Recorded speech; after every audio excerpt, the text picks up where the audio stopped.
Right now you're in front of the Tribune store, part of the Tribune building here in Chicago, Illinois. The building was built in 1925 by Robert R. McCormick. He's the grandson of Joseph Medill, who was the founder of the paper back in 1847. Medill was a associate of Abraham Lincoln, got Lincoln nominated for the presidency in 1860. He was also the mayor of Chicago after the Great Chicago Fire in 1871, which destroyed Chicago and the fireproof Tribune building, which was 3 blocks west of here.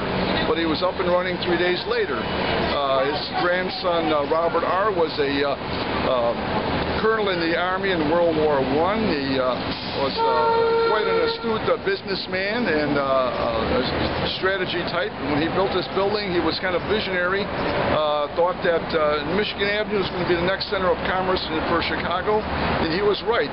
He built it right next to the river, so the boats could bring in his paper from the mills, and there's a 2-level street. He got his paper printed in the lower levels of the Tribune building, and he was able to load his trucks at in the lower level and get them on the road against his competition, who had quite the city traffic. He was also a classmate, he and his cousin, of FDR, and unfortunately for FDR, he was a Democrat, and McCormick was a very ultra-conservative Republican, probably ahead of Barry Goldwater of his time, and he vilified the Democratic president in his Republican paper for about 50 years. So it got to be a contest between the guys. But you never want to take off somebody that you've known in school. You never know when it's going to come back to bite you. But he was an interesting person, and he did well with the Chicago Tribune. He left when he died. He had a great fortune, but he didn't have any children to leave it to, so he left about a $50 million estate to the McCormick Foundation, which has done philanthropic work for the last 50 years here in Chicago. So it's a storied building, has 130 stones from all over the world, a lot of them collected by Robert R. in his travels. He had his own airplane, and then he asked the photographers and journalists who traveled the world to bring back a little piece wherever they were posted. So we have them from 36 countries in all 50 states. So they're all embedded in the exterior walls of the building. We have a piece of the moon rock, which was on loan from NASA from the Apollo 15 mission in our building windows. We also have a piece of metal from the World Trade Center from 9/11 that is embedded in the outside walls. The most significant one that I witnessed was the stone from the Sydney, Australia Opera House about 4 years ago.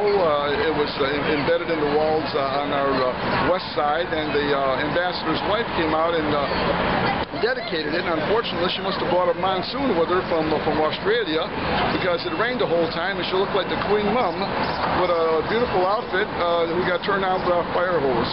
But she was a good sport about it. She pulled a little curtain for the dedication, and we have another stone embedded in the building that everybody can marvel at. So, but they're quite old, and if you want a little brief exposure, Gary Sinise did a CSI New York episode here about 2 years ago, where the killer that was stalking him was showing stones from all the different places that were as clues to where the murders were committed, and the only tie-in was that they all related to the Tribune building, which had the identical stones.